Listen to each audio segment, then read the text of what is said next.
a questão cisplatina, o Império do Brasil e a República. Desde que Portugal e a Espanha estiveram sob a mesma coroa, as fronteiras de seus territórios na América do Sul tornaram-se fluídas. Assim, as missões religiosas se sentiam em casa, caso fossem de Portugal ou da Espanha. Formou-se desde então uma percepção entre esses dois países de que pertenciam a um mesmo tecido histórico, social, religioso e cultural ibérico, sem distinção de fronteiras, colaborando na formação de seus impérios, os quais, de uma certa forma, pode-se dizer que eram mais ibéricos do que espanhol ou português propriamente dito. Dentro dessa visão,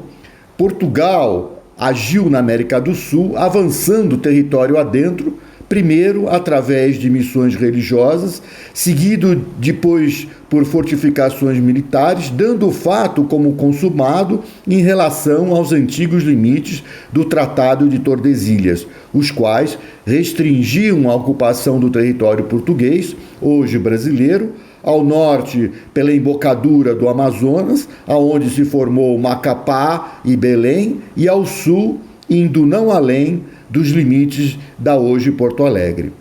A formação desse Reino Unido de Portugal e Espanha possibilitou a Portugal avançar através de toda a região amazônica, a pretexto de investigação e colonização, indo até a junção dos rios Amazonas, Negro e Solimões, e mais ao norte,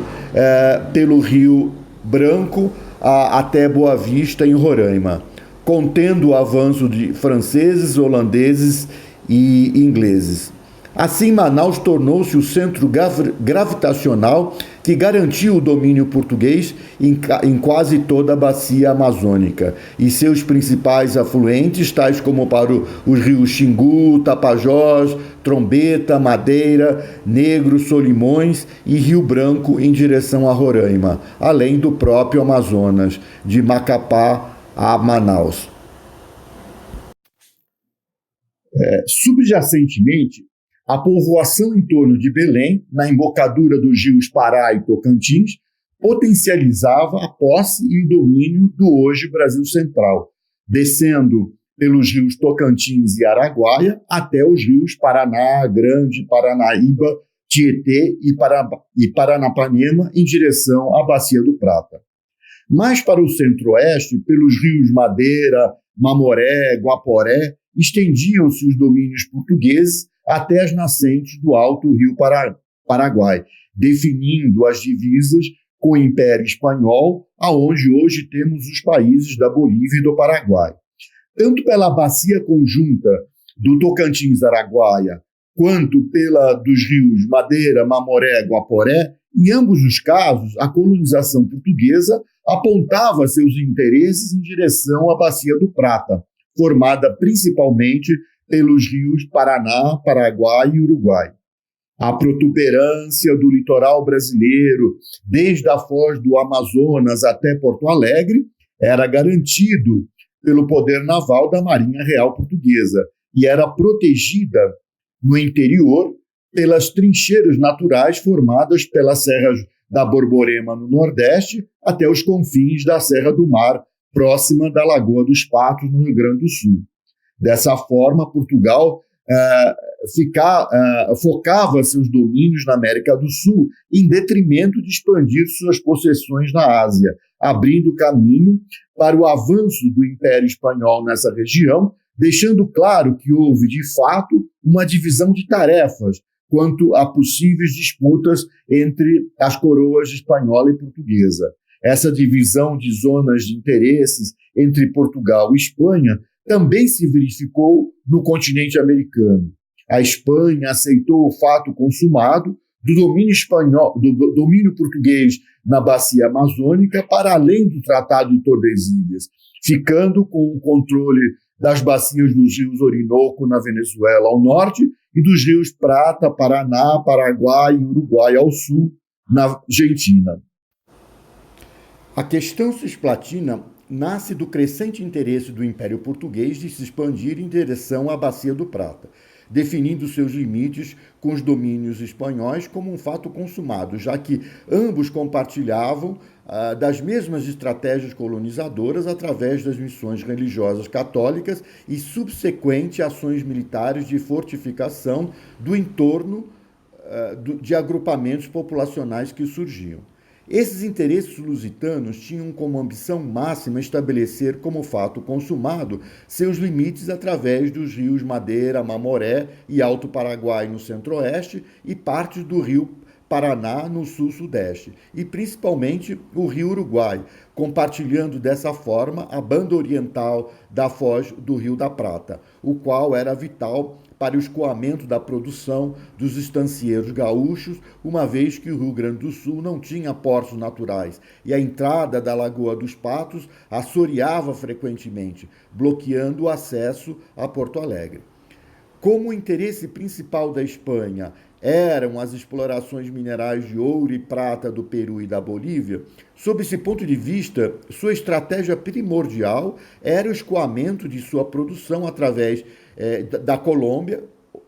Cartagena, e do México, Veracruz, tendo Cuba, ou Havana, como seu entreposto logístico principal de despacho de produtos em direção à Espanha, fazendo da região do Caribe o epicentro de seus interesses geopolíticos para manter as potências europeias longe do continente americano. No Atlântico Sul, Portugal resguardava as rotas espanholas para o Oriente, controlando a costa brasileira e a costa africana através do Brasil e Angola e no Oceano Índico através do Canal de Moçambique, além da região do Cabo na África do Sul. Essas eram as rotas marítimas que desciam pelas correntes que passavam pela costa brasileira e subiam pelas correntes da costa africana, encontrando-se nas Ilhas Canárias, possessão espanhola. Porém, as ações dos portugueses na foz do Rio da Prata, criando a colônia do Sacramento às margens do Rio Uruguai, fez com que a Espanha pusesse um limite ao expansionismo português, já que nesse caso não via com bons olhos o compartilhamento da foz do Prata. Portugal estava indo longe demais. Como resultado, passou a haver uma guerra de escaramuças entre estancieiros gaúchos, tentando empurrar seus limites até o rio Uruguai, e, em contrapartida, os estancieiros argentinos e uruguaios tentando repeli-los, empurrando-os de volta para seus limites ao longo das bordas da Lagoa dos Patos e Mirim. Para os estancieiros gaúchos, como o Rio Grande do Sul não tinha portos viáveis, o porto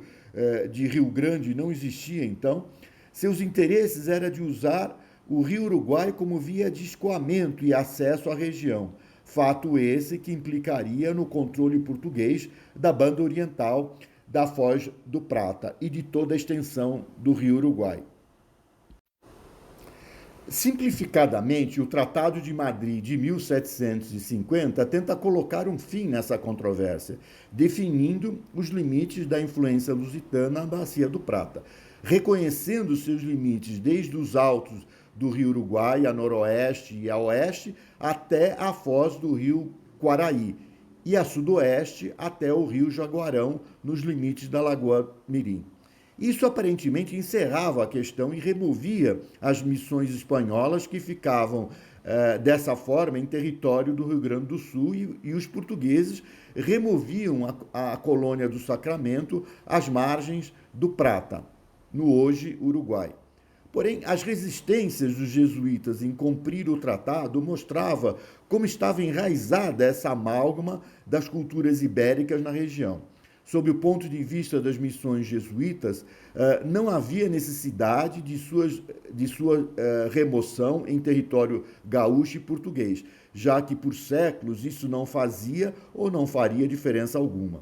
Mas sob o ponto de vista dos gaúchos e portugueses que viviam em escaramuças com os castelhanos, seria preciso definir bem esses limites culturais entre o português e o espanhol para pôr fim ao conflito nessa região em definitivo. Está claro pela resistência dos jesuítas que o Tratado de Madrid estava longe de resolver em definitivo o conflito primordial entre Portugal e Espanha em suas disputas pelo controle da foz do Rio da Prata. O Império do Brasil, como resultado do desmembramento do Império Português, herda as questões cisplatinas da mesma forma em que herda o controle do Atlântico Sul, pelo menos ao longo da protuberância do litoral brasileiro, desde a foz do Amazonas até os limites do Rio Grande do Sul, e, consequentemente, a importância e poder de fogo de sua marinha imperial, a qual, na verdade, era herdeira direta da Marinha Real Portuguesa, como desde 1500. A transferência da sede da coroa portuguesa para o Rio de Janeiro e o consequente colapso da monarquia espanhola devido às guerras napoleônicas levou Dom João VI a tomar duas providências imediatas. Primeiro, a ocupação da banda oriental da foz do Rio da Prata e, segundo, a tomada da Guiana Francesa como retaliação a Napoleão. Essas duas ações eram uma tentativa de manter as estratégias ibéricas no continente americano, reforçando o domínio português no Atlântico Sul e as rotas para o Oriente. Porém, as guerras napoleônicas seriam o prenúncio do desmoronamento tanto do Império Espanhol quanto do Império Português. Dom Pedro I herda a questão cisplatina de seu pai, e os argentinos e uruguaios, como herdeiros do defunto Império Espanhol, não só retomam as escaramuças de estancieiros, como definem um verdadeiro estado de guerra que força Dom Pedro I e o Império do Brasil a reconhecerem os limites do Tratado de Madrid, 1750, e sua consequência, o Tratado de São Ildefonso de 1777, renunciando em definitivo a qualquer aspiração de controlar a banda oriental do Rio da Prata. Com uma espécie de extensão ao Tratado de São Ildefonso de 1777 e tendo o Império Britânico como substituto do Império Espanhol como força política dominante na geopolítica do mundo de então, nasce assim a República da Banda Oriental do Uruguai, tendo por tratado internacional como garantidores de sua independência e integridade territorial a República Argentina, o Império do Brasil e o Império Britânico. Esse tratado, que resulta no nascimento da República do Uruguai, define novos contornos às escaramuças entre gaúchos, agora brasileiros, argentinos e uruguaios, deixando de ser um conflito entre estancieiros colonizadores para ser um jogo político de influência na região da Bacia do Prata, já que para acessar as províncias do Mato Grosso e do centro-oeste brasileiro era preciso usar as hidrovias dos rios Paraná e Paraguai, entrando pela foz do Rio da Prata sob controle dos argentinos.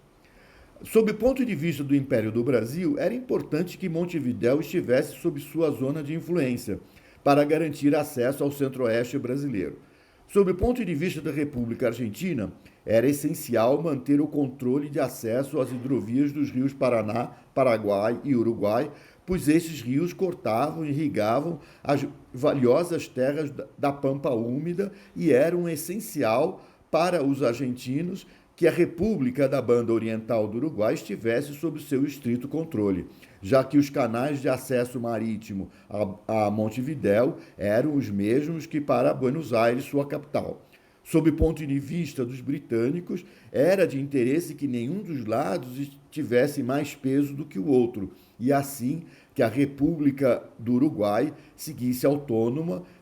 servindo como um tampão às tensões na região. A Guerra do Paraguai. Solano Lopes entra sorrateiramente no conflito geopolítico da região cisplatina, o qual de modo algum era seu. Não tinha poder político para enfrentar nem a Argentina, nem o Brasil, nem o Uruguai, e colateralmente tampouco o Império Britânico, a potência dominante de então. Lopes não tinha tampouco poder militar ou econômico, já que o Paraguai tinha menos de 1 milhão de habitantes, com baixa densidade populacional e muita terra, porém improdutiva. A partir desse ponto de vista, qualquer análise sobre a Guerra do Paraguai passa a ser, então, a decifração de um enigma complexo, pois que Solano Lopes atravessa peremptoriamente uma questão historicamente sensível como essa da região cisplatina, aparentemente desconhecendo seus antecedentes e tampouco analisando com cuidado as repercussões de seus atos, assim como as reações que, sem dúvida, viriam, como de fato vieram. Então, quando Lopes pede permissão de passagem ao governo argentino para entrar no Brasil e no Uruguai, demonstra infantilidade, acreditando que os argentinos haveriam de ter algum interesse em qualquer tipo de aliança com o Paraguai, para eventualmente compartilharem o controle da banda oriental da Foz do Prata com Solano Lopes. O conflito histórico principal da República Argentina de então era de ter que aceitar um compartilhamento de sua soberania sobre a foz do Rio da Prata, aceitando a existência da República do Uruguai, a qual existia por força de tratado internacional, garantido por ninguém menos do que o Império Britânico, e colateralmente ter ainda que conviver com as pressões que o Império do Brasil exercia sobre Montevidéu. A ideia de se ter mais de um participante nesse imbróglio era impensável. A lenda de que Solano Lopes visava uma saída para o mar é ingênua e tola. Muito antes de chegar ao mar, a partir de uma suposta poderosa flotilha fluvial, por mais bem armada que fosse, era navegar toda a costa argentina ao longo do Rio Paraná, tomar o controle de acesso ao Rio da Prata, enfrentar a Marinha de Guerra argentina e ainda, se fosse bem sucedido nessa empreitada, teria que enfrentar a Marinha Imperial do Brasil, que era a força militar da região, a maior força militar da região. Por outro lado, se conseguisse invadir o Rio Grande do Sul, não encontraria lugar para ancorar sua flotilha fluvial, já que toda a costa gaúcha não era propícia à existência de portos naturais. O porto do Rio Grande de hoje em dia foi constituído a partir de grandes obras de engenharia feitas no início do século XX. Além de todo o fiasco, o mais intrigante nessa história da Guerra do Paraguai foi a invasão da província do Mato Grosso, abrindo uma frente de batalha que ia desde Cuiabá até Porto Alegre. Uma tarefa hercúlea para um país pequeno e pobre, com menos de 1 milhão de habitantes e sem produção alguma, e ainda sem capacidade de estabelecer alianças com quem quer que seja. Nem a Argentina, nem o Uruguai, nem o Brasil e muito menos os britânicos teriam qualquer interesse de se alinharem a Lopes por absoluta falta de interesse estratégico do Paraguai na questão cisplatina, que, como vimos, remontava aos jogos geopolíticos entre Portugal e Espanha desde 1500. O mais estranho nessa tal Guerra do Paraguai é que, diante da recusa do governo argentino em permitir a passagem de tropas paraguaias por seu território, foi a insistência de Lopes em prosseguir com a empreitada. Se tivesse recuado, o evento teria sido historicamente ignorado, mas ao prosseguir e com violência, não apenas desatou uma guerra feroz de 5 anos, como também acabou por arrasar o Paraguai. A questão é saber por que, afinal, Lopes insistiu tanto em se envolver numa guerra com estratégias tão estapafúrdias, sem a menor compreensão da dimensão do problema em que estava se metendo. A República do Brasil. A instituição da República em 15 de novembro de 1889 foi catastrófica para a história do Brasil. Não foi a República que foi instituída, mas sim o Império do Brasil que foi destruído junto com todos os símbolos geopolíticos históricos que representava. Caiu o imperador, caiu a Marinha Imperial e caiu também o poder geopolítico que o Império do Brasil tinha herdado do Império Português, assim como a capacidade do Brasil em definir soberania e políticas próprias como a de uma nação independente.